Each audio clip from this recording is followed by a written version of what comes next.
Miguel Ángel, ¿cómo ves el asunto? Tú has sido canciller de la República. ¿Cómo queda la imagen del país, crees tú, a nivel internacional con lo que la política se movió el día de ayer con una sentencia y un asilo en nuestro país? Bienvenido a Radio Uno. Fernando, muy buenos días, amigo de Tacna, de Radio Uno. Pues sí, Fernando, te voy a responder como ex canciller y también como hombre del derecho. Como ex canciller, es una vergüenza nacional que quienes han tenido la más alta magistratura del Estado terminen en la cárcel. Por supuesto que sí, hay que decirlo. Y yo aquí soy absolutamente objetivo y claro. Si uno revisa la historia del Perú contada precisamente por el mayor historiador que es Jorge Basadre, que le dedicó su vida a la República, y otros historiadores también, todas las circunstancias nos han puesto a jefes de Estado en la cárcel por una u otra razón. Tenemos en el ámbito bicentenario presidentes que han terminado muy mal, pero en los últimos 20 años, estos últimos 20 años especialmente, estamos viendo a jefes de Estado o que lo han sido procesados, condenados, y eso para la imagen internacional de quien ha personificado al Estado es duro, es para un país que ha tenido en una persona la fotografía de la nación, en verdad que nos latiga mucho, y esto debe servir para que quienes están ahora en el camino para ser presidentes del Perú, para ser presidente del Perú en las próximas elecciones, hay como 42, 43 partidos, piensen bien si quieren ser presidentes, ¿ah? Porque no hay nada más hermoso que la honradez. El honrado vive feliz, muy feliz, como Rodríguez Mackey, honrado.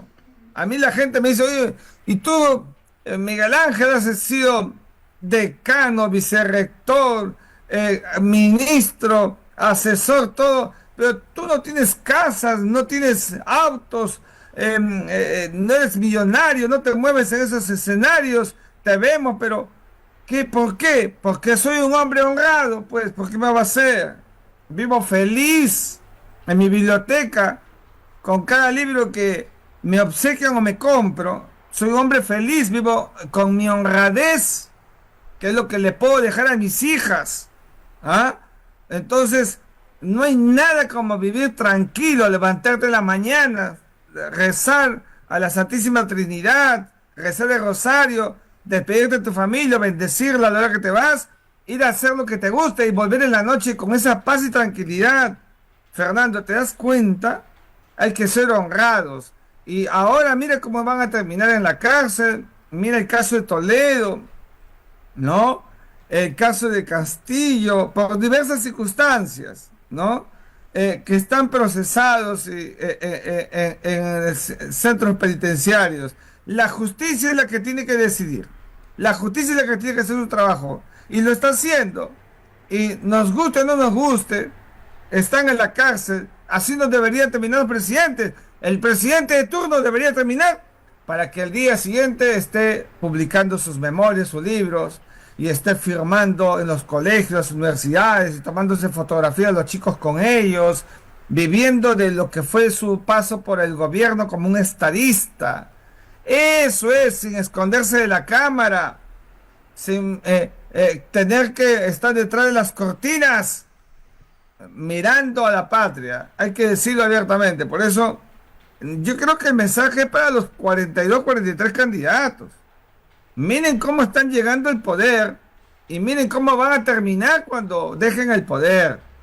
Esto es muy importante. Vivir honrado es sinónimo de ser consecuente con la patria, pero sobre todo ser feliz en la vida. Ser un hombre feliz, con una familia feliz. Pero mira, estaba revisando los últimos presidentes de la República que han tenido su periodo completo de 5 años y quizás doble. Sí. Fujimori, Toledo, García, Humala. Después ha habido quiebres, pero esos 4 han pasado procesos. El único García se quitó la vida, pero los otros 3, y García se quitó la vida en una investigación justamente que tiene que ver mucho con los hechos de los procesados anteriormente. Fujimori en la cárcel, Toledo en la cárcel, Humala en la cárcel. Sí, bueno, yo no hablo de los Ujú. fallecidos, porque hay que respetar la memoria, no tiene cómo defenderse, entonces no hay que hablar. Pero los que están vivos, bueno, decir que mi juicio de valor es el que acabo Ujú. de referir a todo Tacna y a la patria, que para ser presidente del Perú, por eso es que existe la incapacidad moral, pues, porque la incapacidad moral no se hace cuando uno comete un delito, eso ya pues es el extremo, no, la incapacidad moral es cuando ya no tienes cualidades, virtudes para poder personificar al Estado. Recuerda que la personificación solamente la tiene el jefe de Estado, no la tienes tú ni yo que podemos representar al Estado, ¿no es cierto? Mañana más tarde, Fernando Rondinelli y Miguel Rodríguez Mackey van a una reunión internacional para hablar sobre el Perú y en representación de la patria, ya está. Pero personificar que el Estado se hace persona humana, eso solamente lo tiene el presidente de la República. Entonces, es una membresía tan alta que su moral tiene que ser pues muy alta, muy elevada. No puede mentir, no puede dislocarse, no puede contradecirse, porque si no, vaca. Entonces, una vez me preguntaba un alumno en una clase, doctor, usted ha dicho que si a un presidente se le graba en un supermercado tendero, o sea, se coge algo y se lo mete al bolsillo como llevándoselo, ¿vaca o no vaca? Sí, vaca. ¿Por qué? Pero si es una cosa simple, me decía el alumno. No, porque lo que ha hecho es una sustracción ilegal, ilegítima. Es al mismo tiempo que un hurto, un acto que no tiene ninguna probidad de mantenerse en la presidencia. Por eso vaca, porque tiene incapacidad moral. Si un presidente dice, ayer que estuve en Argentina, ¿cómo? ¿Ayer estaba usted en Argentina? Si nunca estaba en Argentina, vaca, por mentiroso. ¿Te das cuenta? Y no hay delito, pero es mentira. Entonces no puede sostenerse un presidente Pinocho. Entonces esto hay que entenderlo porque tiene que ver con la cualidad impoluta que tiene que tener un jefe de Estado. Por eso los candidatos que quieren ser presidentes, hay que decirles, ¿no? Esos que van surgiendo a última hora, ¿no? Que ya creen que pueden ser candidatos, etcétera. Así les digo a todos, ¿no? Esos candidatos que tienen que pensar el sentido de la honradez, el sentido de la lealtad para con la banda presidencial que les va a dar el país cuando sean elegidos presidentes.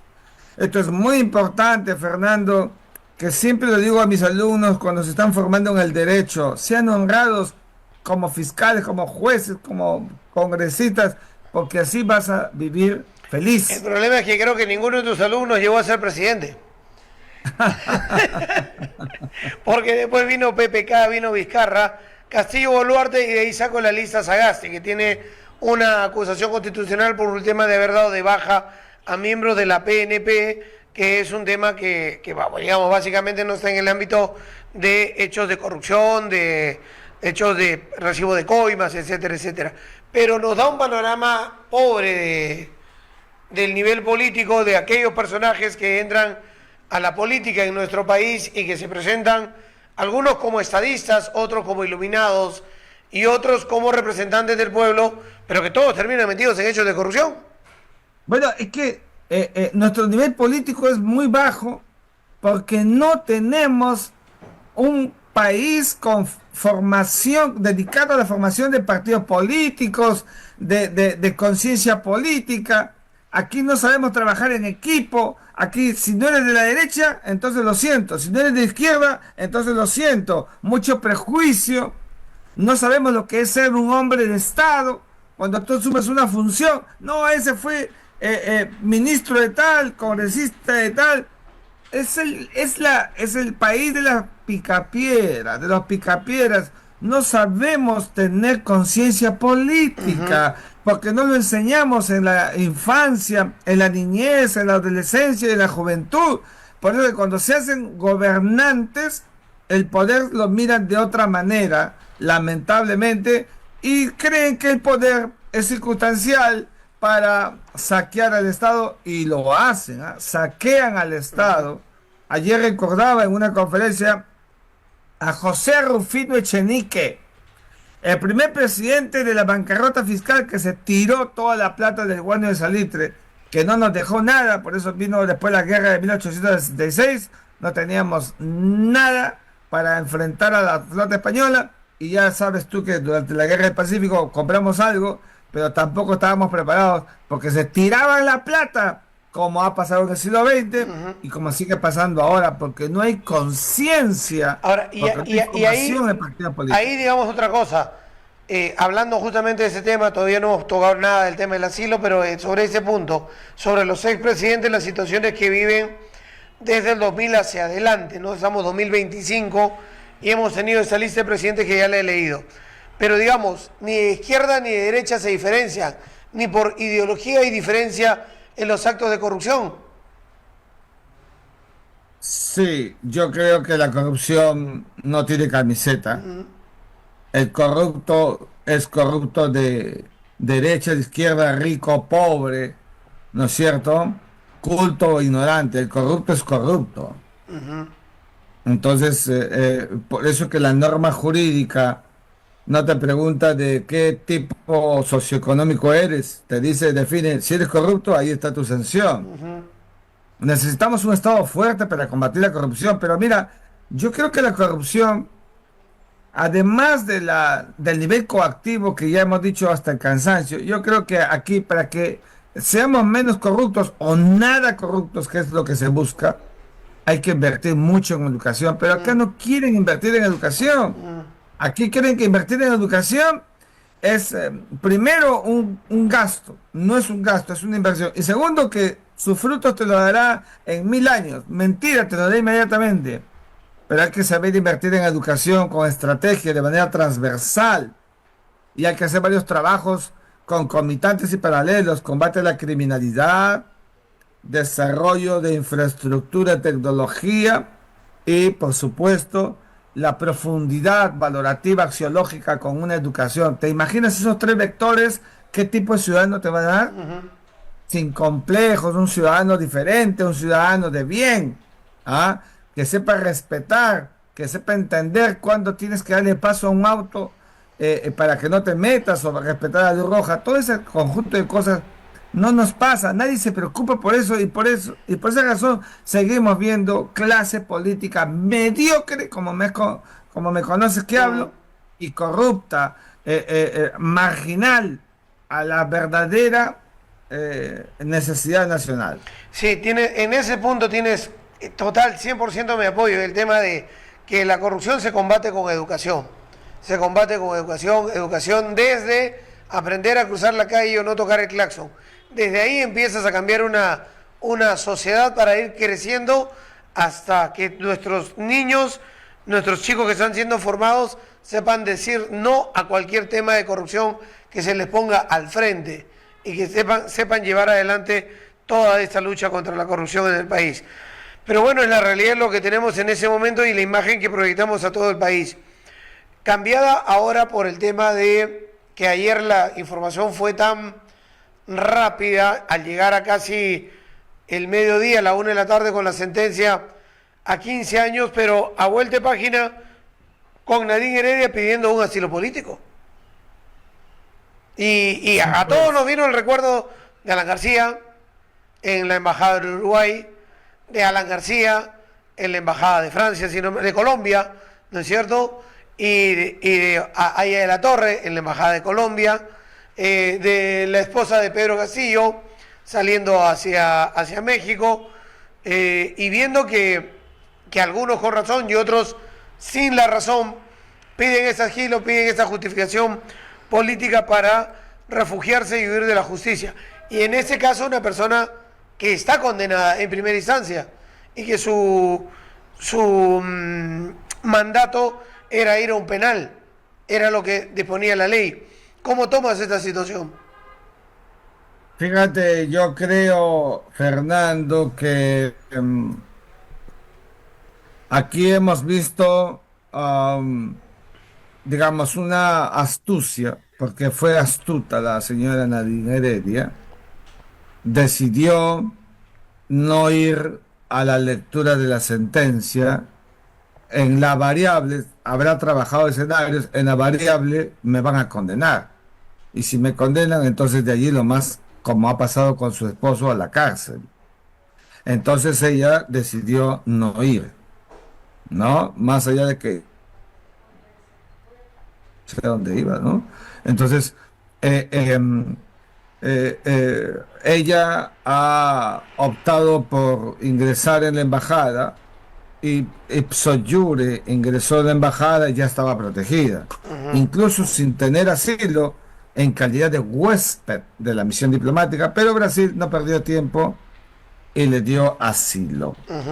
Y el gobierno del Perú ha actuado de conformidad con la Convención de Caracas y la Constitución Política y la Convención de Viena, ¿no? Es decir, entregar el salvoconducto, que así está normado porque es una obligación del Perú hacerlo y lo ha hecho. Aquí el Estado peruano no puede entrar en calificaciones, sino cumplir con un instrumento internacional que el Perú ha firmado, que Brasil ha firmado y que muchos otros países han firmado.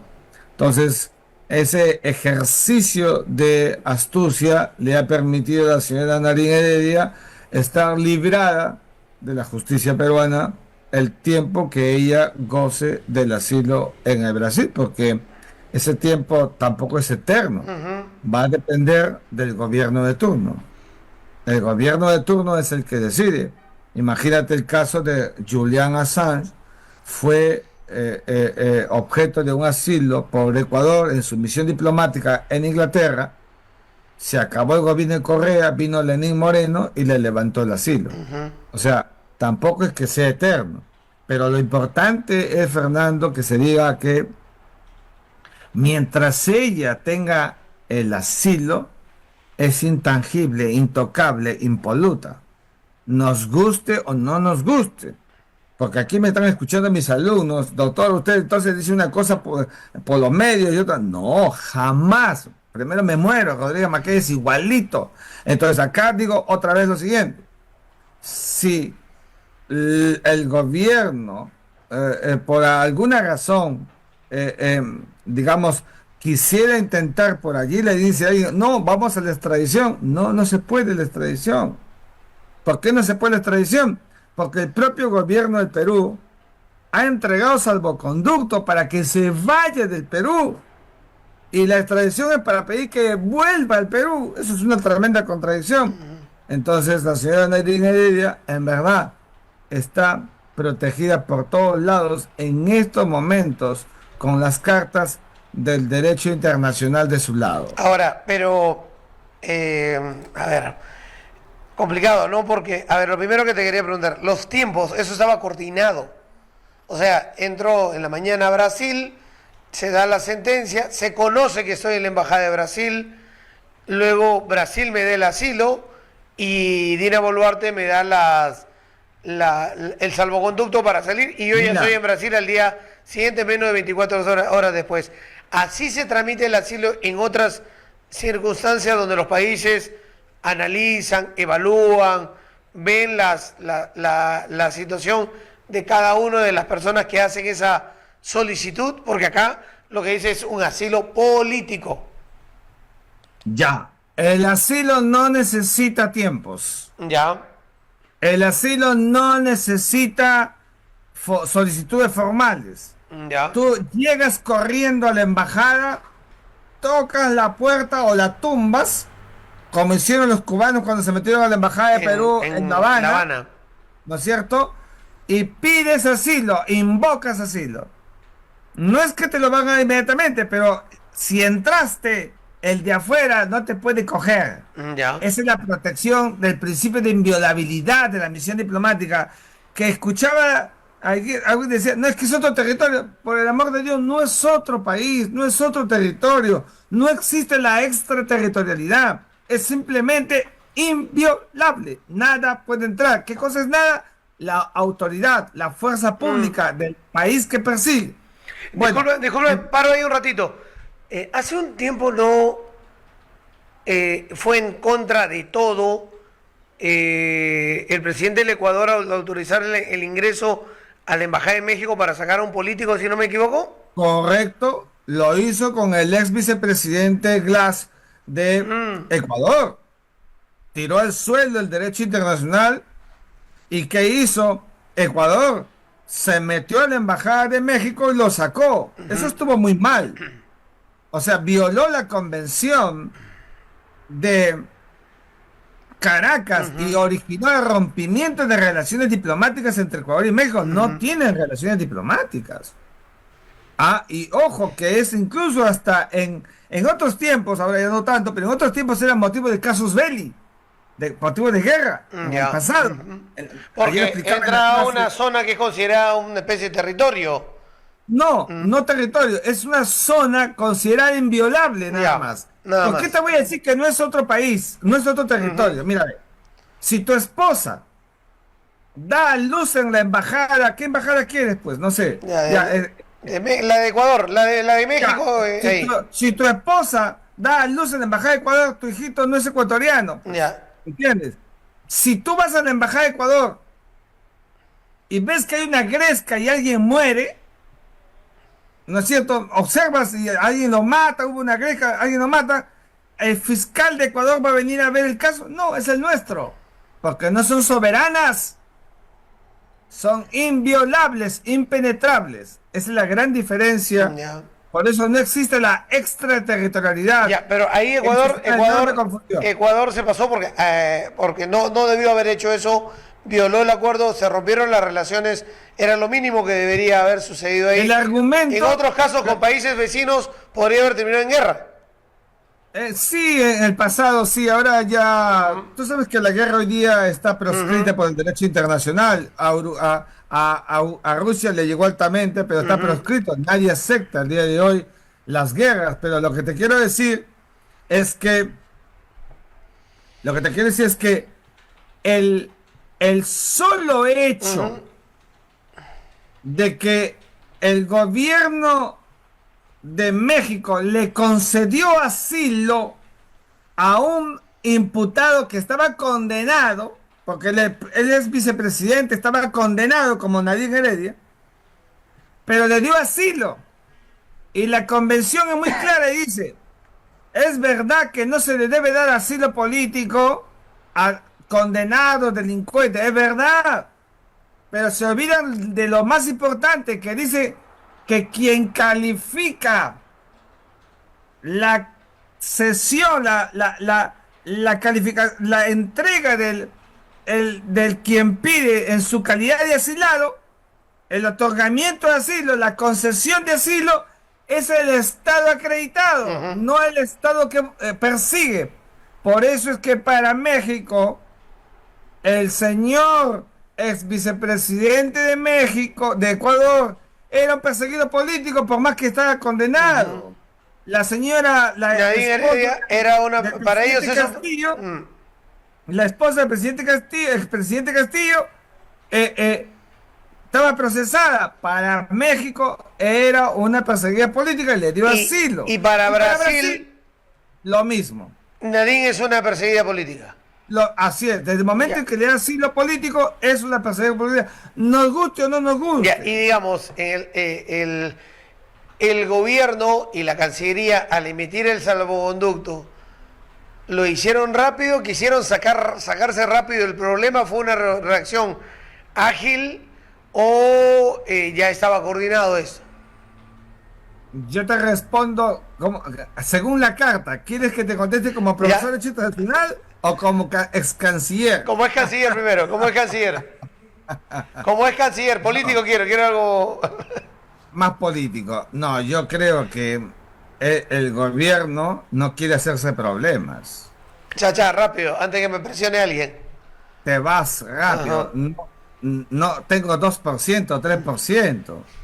O sea, no quiere hacerse problemas y la Ya. dejó ir al instante. ¿Te das cuenta? Entonces, mantenerla en la embajada. Bien raro en este gobierno que hagan algo rápido, ¿no? Bueno, es que, y ahí quería ir también, el asilo, aun cuando te dije que es un portazo, tú tocas y entras, también es cierto que hay quienes hacen su llamadita previa Mm, y le dicen, ¿me puedes dar asilo? Van previamente y le dicen que sí, te vamos a dar asilo, o sea que ya está decantado y conversado. Eso es realismo político, ujú, diplomático, que tengo que decirlo, porque si no... ¿Cómo le vamos a decir a la opinión pública ujú. mentiras? Hay que decir la Y, verdad. y la opinión del profesor universitario, el catedrático. El catedrático dice que el gobierno del Perú tenía que hacerlo lo más temprano posible porque la constitución política es mandatoria, que dice que el Estado peruano consagra constitucionalmente la entrega del salvoconducto a aquel que ha requerido el asilo al Estado acreditado. Ya, ahora, lo más probable es que Heredia se quede en Brasil hasta que Lula sea presidente o el Partido de los Trabajadores mantenga el gobierno. Correcto. Y lo mismo, por ejemplo, lo que le ha pasado a a la esposa del presidente Castillo, lo mismo. Ella, Mm, 5 años más, por lo menos, o 4 años más, por lo menos, está asegurada en México. ujú. ¿No es cierto? Porque el gobierno de turno es el que conduce la política exterior del Pre- Estado. pregunta, Y puede cambiar de un momento a otro. pregunta de oyente sobre derecho internacional. Teniendo asilo Nadine Heredia en el Brasil, ¿el Perú puede realizar un proceso de extradición? Respuesta negativa, No. pero lo voy a explicar. Ya. Rápidamente. Es decir, en el Poder Judicial se puede iniciar el proceso. Se abre el cuadernillo de extradición. Pero ese cuadernillo de extradición, Fernando, va a llegar de la Corte Suprema, pasa a la sesión del Consejo de Ministros. En el Consejo de Ministros se toma la decisión si al lugar o no para pedir el asilo. Entonces, para pedir la extradición. Entonces, ¿tú crees que el gobierno del Perú, que un día antes ha extendido salvoconducto para que se vaya, va a aprobar la extradición para que vuelva?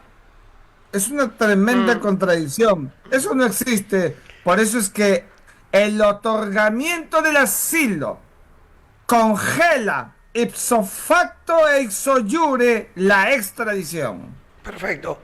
En el hipotético caso que acabe el gobierno de Lula y viene otro gobierno, ¿Heredia puede pedir asilo a otra nación? Sí, muy bien, porque es un principio del derecho internacional que no debe dejarse de lado el principio de no devolución. ¿Qué significa esto? Que no se le puede devolver a la boca del lobo a quien se encuentra en una circunstancia de vulnerabilidad. Por tanto, lo que debería hacerse, si acaso termina y viene otro gobierno y ya no quiere asilarla, ella tendrá que negociar con otro país para que le dé asilo. Si no le dan asilo, va a pasar lo que pasó con el gobierno de Lenín Moreno, que hizo muy mal en abrir la embajada, ¿no es cierto?, para que la policía londinense entre y saque por la fuerza a Julian Assange. ¿Te acordarás conmigo? Eso estuvo muy mal. El principio de no devolución impide de manera expresa e indubitable a que el Estado, la misión diplomática o el Estado devuelva a quien persigue, a quien ha originado el acto persecutorio. Es un contrasentido con las reglas básicas establecidas en el derecho de asilo, en la dinámica del refugio, del derecho de refugio y todas las reglas de los derechos humanos que son superiores a las normas jurídicas porque son superiores al derecho positivo, porque son universales, porque le pertenecen y son inherentes al ser humano. Una última, estamos contra la hora. Miguel Ángel tiene compromisos a las 10:10, así que nos quedan 5 y hacemos la pregunta.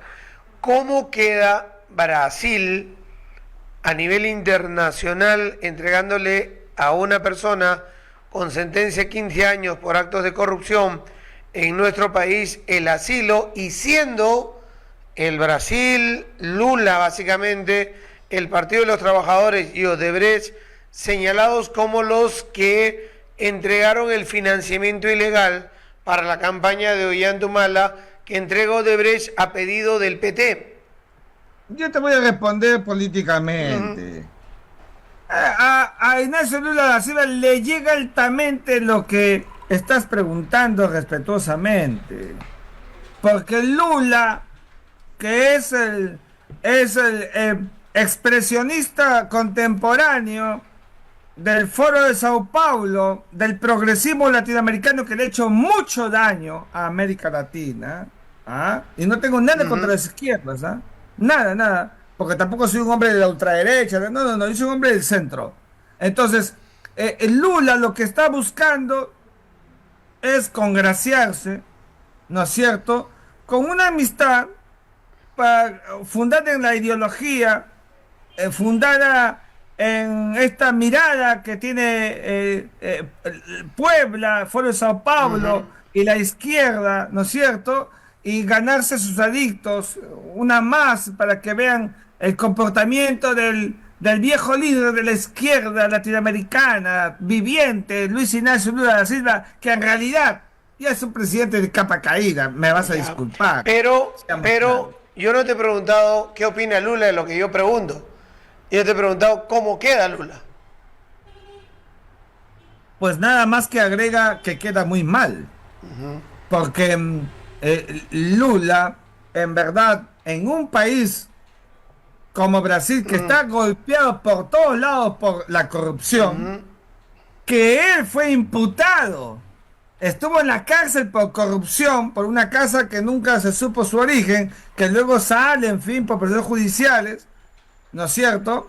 Evidentemente, en esta etapa de su vida, mirando la conciencia colectiva latinoamericana, más bien aparece como un presidente que se vuelve un comechado, un presidente que juega con su poder para albergar a quienes primero deberían darle cuenta a la justicia. Entonces queda muy mal, para mí queda muy mal, pero repito, para un Brasil como lo gigante que es más allá de su presidente, en verdad no va a haber mucha afectación en términos de relacionamiento, pero sí va a tener una censura de la opinión pública internacional, porque se supone que él en esta etapa de su vida más bien ha debido aprovechar para mostrarse más diáfano, más transparente, más objetivo, más imparcial.